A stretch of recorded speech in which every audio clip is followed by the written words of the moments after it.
La rentrée est imminente. C'est un mot d'excuse de mes parents. Voilà les 5 conseils pour que la rentrée se passe le mieux possible. Je vais travailler jusqu'à temps que j'ai mon bac. En premier, reprenez le rythme. Et oui, quelques jours avant, il faut commencer à se coucher un petit peu plus tôt pour que l'enfant ait assez de sommeil et que la journée se passe le mieux possible. Ne survendez pas la rentrée, ne leur dites pas tu vas voir, ça va être super, tu vas te faire plein de copains.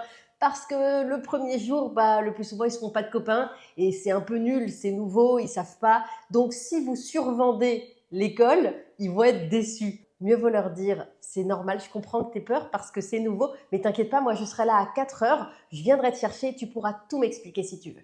Écourter les adieux, on se rend compte que plus on fait des bisous, plus on prend son temps pour dire au revoir, plus l'enfant il a tendance à pleurer. Pourquoi? Parce que ça crée une espèce de surenchère où l'enfant se rend bien compte que le parent reste plus longtemps s'il insiste, voire s'il pleure. Donc, les adieux, il faut que ce soit militaire. Au revoir, je t'aime, bonne journée, bye. Si votre enfant vous dit qu'il a peur parce que vous allez lui manquer, n'hésitez pas à lui faire un petit dessin sur la main, un petit cœur, une petite fleur, en lui disant à chaque fois que je te manque, tu peux regarder le petit cœur et comme ça, je serai un petit peu avec toi. Et n'hésitez pas à expliquer le déroulé de la journée. Alors, ça n'a pas besoin d'être minute par minute, mais dites-leur comment ça va se passer parce que c'est vrai que ça peut être très long pour un enfant, une journée entière. Donc, s'il a des objectifs de journée qui le mènent au retour avec les parents, ça sera probablement plus simple pour lui.